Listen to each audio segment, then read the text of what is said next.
আমার হঠাৎ খটকা লাগলো। লোকটা বুঝলো কেমন করে আমি কথা বলবো? তাছাড়া এত বৃষ্টি হয়ে চারদিকে কাদা জল হয়ে আছে, আমি ছপ ছপ করে হাঁটছি, লোকটার হাঁটায় কোনো শব্দ নেই কেন? ঘুরে পিছন দিকে তাকাবো, লোকটা তখন আবার প্রচণ্ড ধমক দিল, খবরদার, পিছন দিকে তাকাবে না। আমার কি হলো জানি না, তবু আমি পিছনে তাকালাম, আর তাকিয়েই বুঝলাম কেন সে পিছনে তাকাতে নিষেধ করেছে।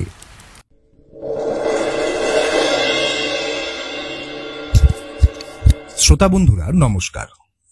দ্য স্টোরি রিপাবলিকে আপনাদের সঙ্গে আমি অনিকেত রয়েছি। দ্য স্টোরি রিপাবলিকে আজকের গল্প মোহাম্মদ জাফর ইকবালের লেখা রহমত চাচার এক রাত।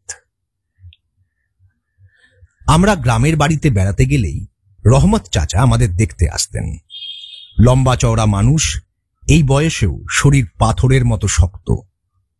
আমরা যখন ছোট, আমাদের 2-3 জনকে এক হাতে টেনে তুলে ফেলতেন ঘাড়ের ওপর, আর খাওয়ার সময় আমরা সবিস্ময়ে তার খাওয়া দেখতাম। একজন মানুষ যে এত খেতে পারে, না দেখলে বিশ্বাস হয় না। খাওয়া শেষ হওয়ার পর হাত ধুয়ে উঠে পড়ছেন, তখন তার থালায় কেউ প্রায় 1 গামলা ভাত ঢেলে দিত, সাথে সমান পরিমাণ মাছ, মাংস বা শুধু ডাল। খানিকক্ষণ চেঁচামেচি করে আবার খেতে শুরু করতেন, আর দেখতে দেখতে সবই শেষ হয়ে যেত। তার পেটে কোথায় যে এত জায়গা থাকে কে জানে। আমাদের খাওয়া দেখতেন আর মাথা নেড়ে বলতেন, এত কম খেয়ে তোরা থাকিস কেমন করে? কোন দিন তো বাতাসে উড়ে যাবি। রহমত চাচার সবচেয়ে যেটা মজার, সেটা হচ্ছে তার গল্প বলার ঢং। পড়াশোনা জানেন না, জীবনে কোনো বই পড়েননি, তাই তার সব গল্পই নিজের জীবনের সত্যি গল্প। এমন স্বাভাবিক গলার স্বরে এমন একটা অস্বাভাবিক গল্প বলতেন যে শুনে আমরা হতবাক হয়ে যেতাম। যেমন, অমুক গ্রামের সব মানুষ চোর ছিল। মানুষেরা তাদের উৎপাতে অতিষ্ঠ হয়ে পুলিশে খবর দিল। তখন ব্রিটিশের রাজত্ব, তারা এসে সবাইকে ধরে নিয়ে গেল, আর নেওয়ার সময় যদি কেউ পালিয়ে যায়, তাই সবার হাতের তালু ফুটো করে তার ভিতর দিয়ে দড়ি ঢুকিয়ে সবাইকে একসাথে বেঁধে রেখেছিল। আমরা অবিশ্বাস করি কেমন করে, তার নিজের চোখে দেখা। আরেকবার নারকেল নিয়ে কথা হচ্ছে, রহমত চাচা বললেন, কবে নাকি নারকেল গাছ থেকে নারকেল নামানো হয়েছে। নারকেল কেটে জল গ্লাসে ঢালা হলো, দেখা গেল জলের ভেতর কুচো চিংড়ি জলের সাথে মিশে আছে, ভালো করে না দেখলে দেখা যায় না। তার নিজের চোখে দেখা ঘটনা, আমরাই বা কি বলি। সবচেয়ে মজার ছিল তার ভূতের গল্পগুলি। যখন শুনেছি তখন অবশ্যই মজার মনে হয়নি, ভয়ে হাত পা শরীরের ভিতর সেঁধিয়ে গিয়েছিল। এজন্য কখনো আমাদের সামনে তিনি ভূতের গল্প বলতে চাইতেন না। ভূতের গল্প শুনে ভয় পেয়ে আমরা নাকি ভীতু হয়ে যাব। তাকে কিছুতেই বোঝানো যেত না যে ভয় পাওয়ার জন্যই তো ভূতের গল্প শোনা, আর তাছাড়া আমরা তো এমনিতেই ভীতু, নতুন করে আর ভীতু হওয়ার প্রশ্ন কোথায়। যখন বড়রা বসে গল্প করত, কথায় কথায় ভূতের গল্প উঠত, তখন রহমত চাচা 1-2 ভূতের গল্প বলতেন। ভয়ঙ্কর সব গল্প শুনে হৃদস্পন্দন থেমে যেতে। তার কাছ থেকে শোনা সবচেয়ে যেটা ভয়ের গল্প, সেটা তার কথাতেই বলি। সে অনেকদিন আগের কথা। আমার বয়স তখন মাত্র 25 কি 26। সে সময়ে আমাদের পাশের গায়ে রশিদ মিয়া নামে একজন লোক থাকত। এরকম বদমাইশ লোক আমি আমার জীবনে খুব কম দেখেছি। এমনিতে তার সুদের কারবার ছিল, কিন্তু এমন কোনো খারাপ কাজ নেই যে সেটা করেনি। লোকজনকে ফাঁকি দিয়ে তাদের জমি লিখে নেওয়া থেকে শুরু করে কম বয়সী মেয়েদের জোর করে বিয়ে করে ফেলা, কিছুতেই তার আপত্তি নেই। শুকনো দড়ির মতো চেহারা, থুতনিতে অল্প কিছু দাড়ি, মাথায় টুপি, মুখে সবসময় পান, কষবে পানের পিক পড়ছে, দাঁতগুলি লাল। সেই রশিদ মিয়াকে এক রাতে কারা এসে খুন করে গেল। বাজার থেকে ফিরে আসছিল, বাড়ির কাছে বাঁশ ঝাড়, তার কাছে আসতেই লাঠির এক আঘাতে খুলি দুভাগ। ধরফর করতে করতে কিছুক্ষণের মধ্যেই সে শেষ। মানুষ মারা গেলে খুশি হতে নেই, কিন্তু রশিদ মিয়া মারা গেলে 3-4 গ্রামের অনেক মানুষ খুশি হয়েছিল। পরদিন অনেক থানা পুলিশ হলো। সদর থেকে দারোগা নিজে এলেন, লোকজনকে জিজ্ঞাসাবাদ করে কাগজপত্রে সবকিছু লিখেও নিলেন। যাওয়ার সময় বলে গেলেন রশিদ মিয়ার লাশ শহরে নিয়ে যেতে। খুনের মামলা, লাশ নাকি কেটে দেখতে হবে। কে যাবে রশিদ মিয়ার লাশ নিয়ে? দু চোখের বিষ ছিল এলাকার সব লোকের, কারো এতটুকু গরজ নেই। গ্রামের মাতব্বরেরা তখন অনেক কষ্ট করে আমাদের কয়েকজনকে রাজি করালেন। জোয়ান বয়স তখন, ভাবলাম কি আছে, নিয়ে যাই লাশটাকে। মরে যখন গেছে রাগ পুষে আর কি হবে। দুজন বলল তারা যেতে পারে, কিন্তু লাশ পৌঁছেই তাদের ফিরে আসতে হবে, বাড়িতে জরুরি কাজ। মাতব্বরেরা তাতেই রাজি। গরমের দিন লাশ বেশিক্ষণ ফেলে রাখা যায় না। আমরা 4 জন আর গ্রামের মাতব্বর, মোট 5 জন রওনা দিলাম শহরে। শুকনো টিংটিঙে রশিদ মিয়ার শরীর, কিন্তু কি ওজন! জান বের হয়ে গেল 4 জন জোয়ান মানুষের।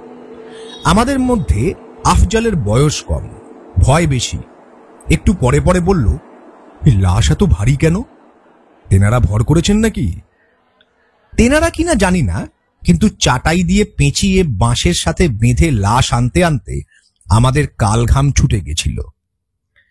নদীর একদিকে শহর, অন্যদিকে লাশ কাটা ঘর। আশেপাশে ধানি জমি, মাঝখানে ছোট একটা লাল রঙের ঘর। চারপাশে বুনো জঙ্গল ঘরটাকে প্রায় ঢেকে রেখেছে। দরজায় তালা মারা ছিল, কিন্তু পুরনো জং ধরা তালা ধাক্কা দিতেই নিজে থেকে খুলে গেল। ভিতরে উঁচু টেবিল, কংক্রিট দিয়ে লাশ কাটা ঘরের সাথে পাকাপাকিভাবে তৈরি করা হয়েছে। টেবিলের ওপর রশিদ মিয়াকে রেখে আমরা বের হয়ে এলাম।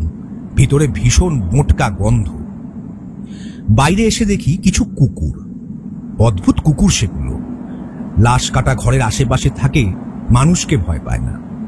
বেওয়ারিশ লাশ নিশ্চয়ই জানা না জানা বেরিয়ে আশেপাশে পুঁতে ফেলে। দেখলাম কুকুরগুলি মাটি খুঁড়ে খুঁড়ে হাড়গোড় বের করছে। আমাদের দেখে সরে গেল না, উল্টো আমাদের চোখের দিকে ঠান্ডা চোখে তাকিয়ে রইল। ভাবখানা এই লাশগুলো আবার হেঁটে বেড়াচ্ছে কেমন করে? ওদের দেখেই কেমন জানি ভয় লাগে। যে দুজনের রাত্রে ফিরে যাওয়ার কথা, তারা একটু বিশ্রাম নিয়ে তাড়াতাড়ি রওনা দিয়ে দিল। বেশি রাত হওয়ার আগেই তারা গ্রামে পৌঁছতে চায়। আমরা বাকি 3 জন অপেক্ষা করছি, কিন্তু লাশ কাটার জন্য ডাক্তার বা অন্য কেউই আর আসেন না। আবার রাত হয়ে গেলে মুশকিল। তাই আমাদের মাতব্বর ঠিক করলেন থানায় গিয়ে খোঁজ নেবেন। একা যেতে ভরসা পান না। গ্রামের মানুষ শহরে গেলে মানুষের ভিড়ে তাল হারিয়ে ফেলেন, সাথে আরেকজনকে নিয়ে যেতে হয়। আফজাল কখনো শহর দেখেনি। আমি তাকে বললাম সাথে যেতে, শহরটা না হয় সেই দেখে আসুক। মরা একটা লাশ তো আর পালিয়ে যাবে না, একজন থাকলেই হয়। ওই বাজে কুকুরগুলো না থাকলে পাহারা দেওয়ারও দরকার ছিল না। আফজাল আমাকে একা রেখে যেতে ইতস্তত করছিল, জায়গাটা নাকি ভালো নয়। আমি হেসে উড়িয়ে দিলাম, ভাই পরিষ্কার দিনের বেলা, চারপাশে ধানের খেতে চাষিরা কাজ করছে, ভয়ের কিছু নেই, তুমি যাও। ওরা চলে গেলে আমি একা একটু দূরে বসে রইলাম। মাঝে মাঝে তাকিয়ে তাকিয়ে লাশ কাটা ঘরটাকে দেখছি। কুকুরগুলো ঘুরঘুর করছে, গো গো করে চাপার স্বরে নিজেদের ভিতর ঝগড়া করছে। মাঝে মাঝে মাটি থেকে খুঁড়ে তুলে কি যেন কচমচ করে খাচ্ছে। দেখে কিন্তু আমার অস্বস্তি লাগছে। কথা ছিল ওরা ঘন্টাখানেকের মধ্যেই ফিরে আসবে, কিন্তু বেলা পড়ে এলো, তবু কেউ তো এলো না। আমি পড়েছি মুশকিলে, না পারি যেতে, না পারি থাকতে। চাষিরা সবাই বাড়ি ফিরে যেতে শুরু করলো। 2-1 কৌতূহলী মানুষ আমার সাথে কথাবার্তা বলল। এই রশিদ মিয়া কে, বাড়ি কোথায়, কিভাবে খুন হলো, সব বৃত্তান্তই খুলে বলতে হলো। লাশটাকে দেখতে চাইলে আমি ভিতরে নিয়ে চাটাই খুলে দেখালাম। মানুষের এই একটা জিনিস বড় আশ্চর্য, একটা মরা মানুষ না দেখে কিছুতেই যাবে না। মরে যাওয়ার পর রশিদ মিয়ার চোখ কেউ বন্ধ করে দেয়নি, তাই চোখ খোলা, উপরের দিকে স্থির চোখে তাকিয়ে আছে। মুখটা অল্প হাঁ করা, ময়লা হলুদ দাঁত বের হয়ে আছে। দেখে কেমন যেন অস্বস্তি হয়। চাষিরা আমাকে বলল লাশ কাটা ঘরের দরজাটা দড়ি দিয়ে বেঁধে চলে যেতে, সন্ধে হয়ে আসছে, আজ আর কেউ আসবে না। আর এই জায়গাটা নাকি বাড়াবাড়ি রকমের খারাপ, মানুষজন নাকি দিন দুপুরেই ভয় পায়। রাতে নাকি বিরাট বিরাট সাদা রঙের কুকুর ঘোরাঘুরি করে এখানে। কোথা থেকে আসে, কোথায় যায় কেউ জানে না। আমি কি করব বুঝতে পারছিলাম না। আমাদের গ্রামের মাতব্বর খুবই দায়িত্বশীল মানুষ। আমি জানি তিনি আফজালকে নিয়ে ফিরে আসবেন। একা আমাকে এখানে রেখে গেছেন, সেটা তাদের খুব ভালো মনে আছে। ফিরে এসে আমাকে না দেখলে আবার উল্টো ঝামেলা হয়ে যাবে। ভূতের ভয় আমার নেই। আমি ঠিক করলাম আরো কিছুক্ষণ অপেক্ষা করি। এর মাঝে যদি তারা না আসে, কিছু একটা করা যাবে। আমি একা বসে বসে মশার কামড় খাচ্ছি আর রশিদ মিয়াকে গালি দিচ্ছি। শালা বেঁচে থাকতে তো জ্বালিয়েইছে, মরেও জ্বালিয়ে গেল। কতক্ষণ বসেছিলাম মনে নেই, হঠাৎ শুনি শোঁ শোঁ বাতাসের শব্দ। অন্ধকারে বুঝতে পারিনি কখন আকাশ মেঘে ডেকে ফেলেছে। প্রচন্ড বাতাস দিচ্ছে। দেখতে দেখতে ভীষণ ঝড় শুরু হলো। পারলে আমাকে প্রায় উড়িয়েই নেয় বাতাসে। একটু পর বাতাসের সাথে শুরু হলো প্রবল বৃষ্টি। আমি দেখতে দেখতে ভিজে একেবারে চুপসে গেলাম। ঠান্ডাও লাগছে প্রচন্ড। ভাবলাম অনেক হয়েছে, আর নয়, এখন পালাই। ঝড়ের মাঝে কোথায় যাব তাও জানি না। যখন চলে যাওয়ার জন্য পা বাড়িয়েছি, তখন হঠাৎ শুনি গলার আওয়াজ। ঝড়ের মাঝে বোঝা যায় না, কিন্তু মনে হলো মাতব্বরেরই গলার স্বর। আমিও চেঁচিয়ে ডাকলাম তাদের। তারা উত্তর দিল, স্পষ্ট শুনলাম। আমার বুকে তখন সাহস ফিরে এলো। সবাই ফিরে আসছে তাহলে। প্রচন্ড বৃষ্টি তখন। ভাবলাম বাইরে দাঁড়িয়ে ভিজে কি লাভ, লাশ কাটা ঘরের ভিতরে গিয়ে অপেক্ষা করি। মাথার উপর অন্তত একটা ছাদ তো আছে। আমি লাশ কাটা ঘরে ঢুকেছি। হঠাৎ কেন জানি মনে হলো কাজটা ভালো হচ্ছে না। কে যেন মনের ভিতর বলে উঠল, খবরদার যাস নে, ভিতরে বিপদ আছে। কেমন জানি শিরশির করে উঠল আমার শরীর। কিন্তু তখন জোয়ান বয়স, বুদ্ধি কম, সাহস বেশি। ভাবলাম আরে ধুর, আমার ভয়টা কিসের, ওই তো সবাই এক্ষুনি এসে যাবে। আমি ভিতরে ঢুকে দরজাটা বন্ধ করে দিলাম। ভীষণ বৃষ্টি আসছিল। আর চোখে তাকিয়ে রশিদ মিয়ার লাশটাকে একবার দেখলাম।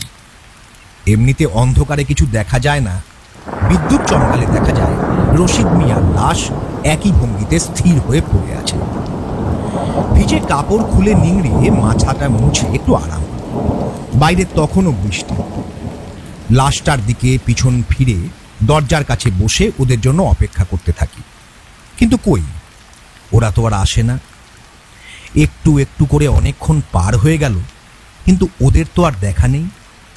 আস্তে আস্তে বুঝতে পারলাম ওটা নিশির ডাক ছিল। সাথে ভয়ে ভয়ে আমার সারা শরীর কাঁটা দিয়ে উঠল।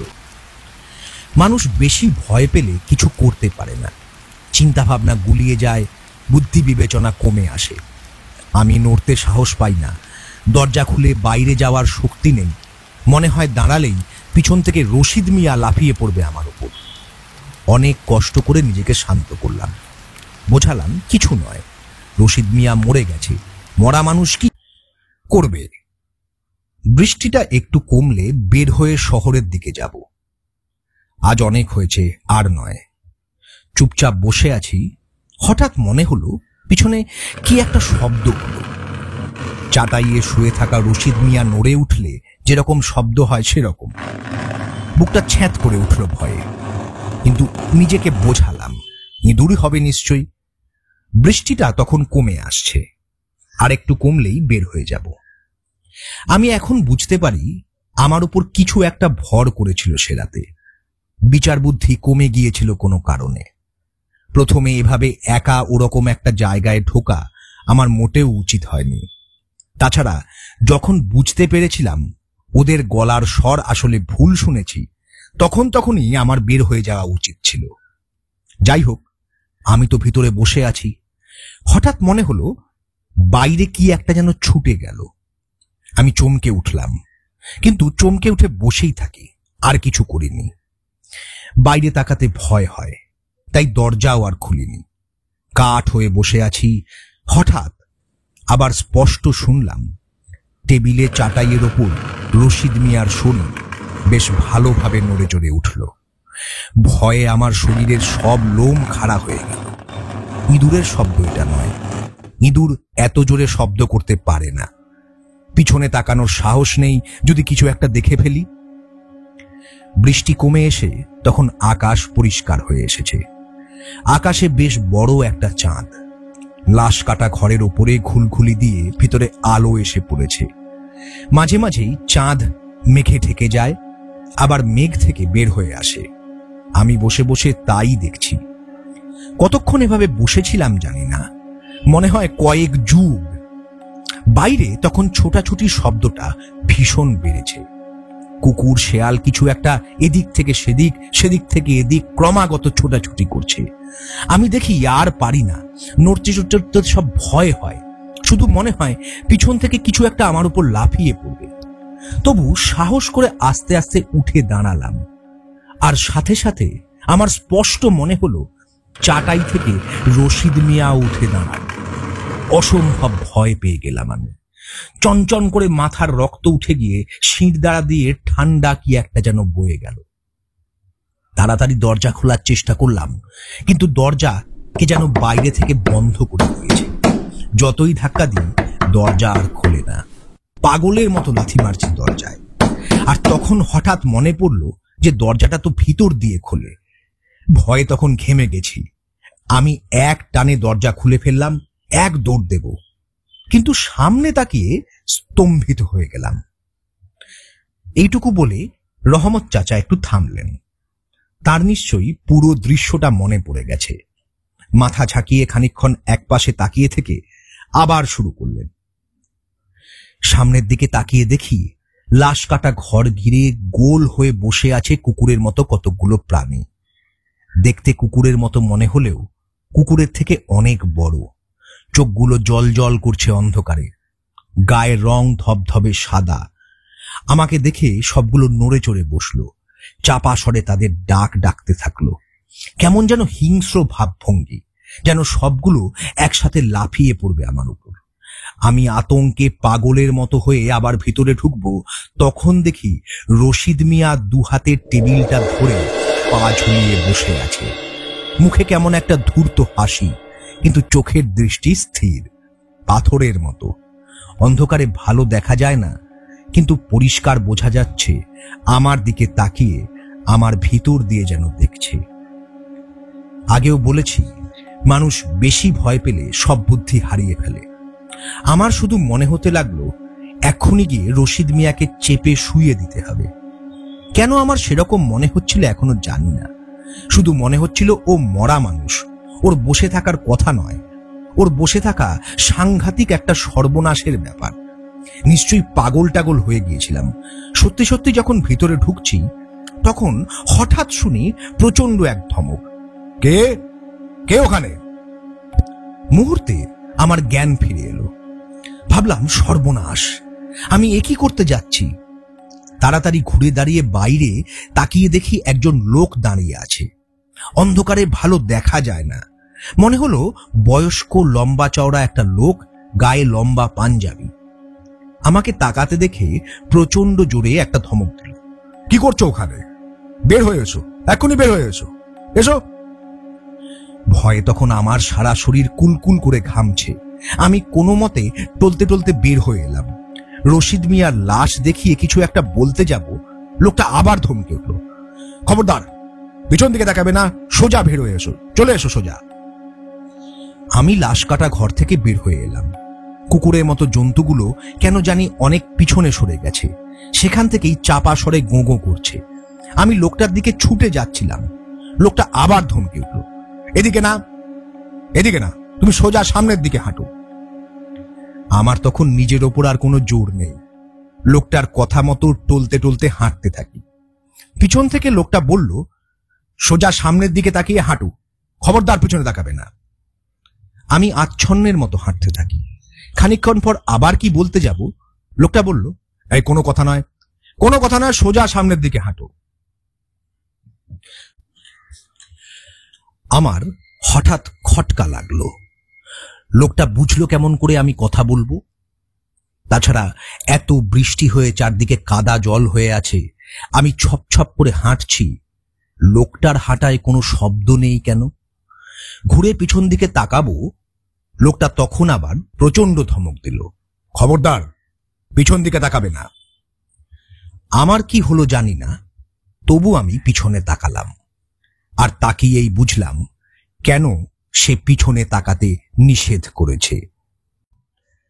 চাঁদের আলোতে স্পষ্ট দেখা যায় পিছনের লোকটা আসলে মানুষ নয়, চেষ্টা করছে মানুষের মতো রূপ নিতে। অন্তত 10 ফুট উঁচু, কালো নাক, মুখ, চোখ আছে, কিন্তু যেরকম ভাবে থাকার কথা সেরকম ভাবে নেই, অন্যরকম ভাবে আছে। আমি তাকাতেই জিনিসটা অদ্ভুত একটা শব্দ করে দাঁড়িয়ে গেল।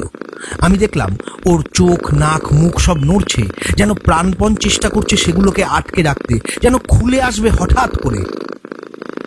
এরপর আমার আর কিছু মনে নেই। পরে আফজালদের কাছে শুনেছি আমাকে ওরা যখন পেয়েছে তখন আমি নাকি পাগলের মতো ছুটছি। ওরা যেদিক দিয়ে আসছিল সেদিকেই ছুটছিলাম। ওরা দুজন মিলে নাকি ধরে রাখতে পারছিল না। সারা শরীর থেকে নাকি তেলতেলে পিছল কি একটা জিনিস বের হচ্ছে। তখন জোর করে ধরে কিল ঘুষি মেরে আমাকে ধাতস্থ করলো। আমি নাকি বিড়বিড় করে কি একটা কথা বলে জ্ঞান হারালাম। ওরা শুধু রশিদ মিয়ার লাশ কথাটা বুঝতে পারল।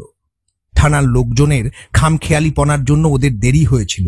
তাড়াহুড়ো করে যখন নদীর ঘাটে এসেছে তখন ঝড়ের জন্য খেয়া বন্ধ। ঝড় কমে যাওয়ার পরেও কাউকে পাওয়া যায় না। অনেক কষ্ট করে একজনকে রাজি করিয়ে ওরা নদী পার হয়েছে। আমাকে ধরাধরি করে ওরা পাশের গ্রামে নিয়ে গেল, সেখান থেকে পরের দিন বাড়িতে। রহমত চাচা থামতেই কে একজন জিজ্ঞেস করল, আচ্ছা রশিদ মিয়ার লাশের কি হলো? লাশ কাটা ঘরের মেঝেতে পড়েছিল, কুকুর শেয়াল টেনে নামিয়েছে হয়তো, কে জানে। রহমত চাচা খানিকক্ষণ চুপ করে থেকে বললেন, আমাকে আসলে সে রাতেই মেরে ফেলতো। লোকজন ঠিকই বলেছিল জায়গাটার দোষ আছে, আমি মরেই যেতাম, জিনটা বাঁচিয়ে দিয়ে গেল। আমরা জিজ্ঞেস করলাম, জিন? আপনি বুঝতে পারলেন কেমন করে যে সেটা জিন? রহমত চাচা বললেন, তখন বয়স কম ছিল, অভিজ্ঞতা ছিল না, তাই বুঝতে পারিনি, এখন বুঝি। কিভাবে বোঝেন? আর কখনো জিন দেখেছেন? রহমত চাচা হঠাৎ উঠে পড়েন, ধমক দিয়ে বললেন, যাও যাও ঘুমাও গিয়ে, বাচ্চা ছেলেরা কেন জিন ভূতের গল্প সব শুনতে চাও, যাও। আমরা তবু বসেই থাকি। ওঠার সাহস অনেক আগেই চলে গেছে। দিনের আলো দেখার আগে আর কোনো ওঠা উঠি নেই। রহমত চাচার এক রাত গল্পটি এখানেই শেষ হলো। গল্পটি সম্পর্কে আপনাদের মন্তব্য কমেন্ট বক্সে জানাবেন। আর অতি অবশ্যই দ্য স্টোরি রিপাবলিক চ্যানেলটিকে লাইক এবং সাবস্ক্রাইব করবেন। ধন্যবাদ।